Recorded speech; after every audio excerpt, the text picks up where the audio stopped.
Assalamualaikum warahmatullahi wabarakatuh. Nabi Samun alaihi salam atau yang dikenal dengan Samson adalah seorang pahlawan berambut panjang, memiliki mukjizat dapat melemahkan besi dan merobohkan istana. Nabi Samun berasal dari Bani Israel, kemudian diutus oleh Allah di tanah Romawi, untuk melawan bangsa yang ketuhanan selain Allah. Beliau memiliki senjata pedang yang terbuat dari tulang rahang unta, yang bernama Lihat Jamal. Dengan pedang itu membuat Nabi Samun al-Ghazi alaihi salam dapat mengalahkan orang kafir. Kisah Nabi Samun alaihi salam pernah diberitahukan kepada Rasulullah Shallallahu alaihi wasallam ketika berkumpul bersama para sahabat di bulan Ramadan. Kemudian pada kitab Qisasul Anbiya dikisahkan bahwa Rasulullah Muhammad Shallallahu alaihi wasallam tersenyum sendiri. Lalu bertanyalah salah seorang sahabatnya, "Apa yang membuatmu tersenyum wahai Rasulullah?" Rasulullah menjawab, "Diperlihatkan padaku hari akhir ketika seluruh manusia dikumpulkan di Mahsyar, ada salah seorang nabi yang membawa pedang, yang tidak memiliki pengikut, masuk ke dalam surga. Dia adalah Samun." Tak hanya digunakan untuk muncul, ternyata pedang beliau memiliki kesenangan lain, yaitu pada saat Nabi Samun alaihissalam merasa haus dan lapar, atas izin Allah dari pedangnya dapat memperoleh makanan dan minuman.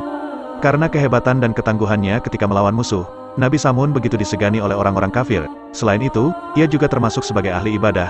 Tercatat Nabi Samun sanggup beribadah selama 1000 bulan, hampir tidak pernah lepas dari sholat malam dan siangnya berpuasa. Beliau terkenal sebagai pembela agama Allah, yaitu mengesahkan Allah, berperang melawan kafir dengan berbekal senjata dari tulang rahang unta. Kehebatan dan ketangguhan Nabi Samun dipergunakan untuk menentang penguasa kaum kafir pada masa itu, yakni Raja Israel. Dengan segala kehebatannya yang dimilikinya, ia dibenci oleh para musuhnya, terutama dari golongan orang kafir. Berbagai cara dilakukan oleh Raja Israel untuk menundukkan Nabi Samun, namun tidak ada yang berhasil.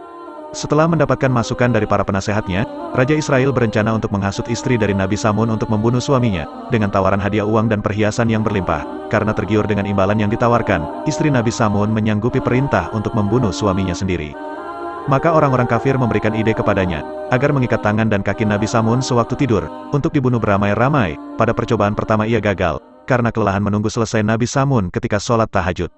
Lalu pada percobaan kedua, sang istri akhirnya berhasil mengikat Nabi Samun, namun dengan mudah dapat melepaskan tali tersebut menggunakan satu kali ucapan doa. Tapi dengan sekali hentakan, Nabi Samun dapat menghancurkan rantai yang mengikatnya. Sang istri membujuk Nabi Samun, agar mau menceritakan rahasia dari kekuatan tubuh yang dimiliki suaminya. Akhirnya beliau bercerita kepada istrinya, bahwa ia adalah kekasih Allah, maka tidak ada orang kafir yang bisa mengalahkan dirinya. Tapi beliau bercerita, bahwa ia mempunyai kelemahan yang bisa mengalahkannya dalam perkara dunia, yaitu rambutnya. Karena sudah mengetahui kelemahannya, akhirnya sang istri berhasil mengikat tangan dan kaki Nabi Samun menggunakan beberapa helai rambut milik suaminya tersebut. Beliau kemudian dibawa ke istana, lalu diikat dan siksa dengan dibutakan matanya, agar beliau mati secara perlahan. Nabi Samun berdoa kepada Allah. Kemudian pertolongan Allah datang kepada Nabi Samun, dengan cara mengembalikan kekuatannya yang melebihi kekuatan rambutnya sendiri.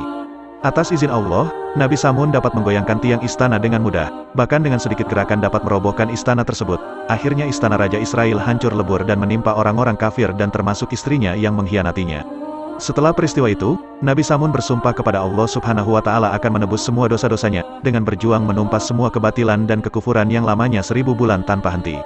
Beliau juga menyibukkan diri dalam beribadah kepada Allah. Malam hari memperbanyak sholat malam dan di siangnya dengan melakukan puasa. Demikian kisah Nabi Samun al-Ghazi alaihi salam atau yang lebih dikenal Samson. Terima kasih sudah mengikuti video kami. Terus dukung kami dengan cara subscribe, like dan tekan tombol notifikasinya agar Anda yang pertama melihat video terbaru dari kami. Akhirul kalam, wassalamualaikum warahmatullahi wabarakatuh.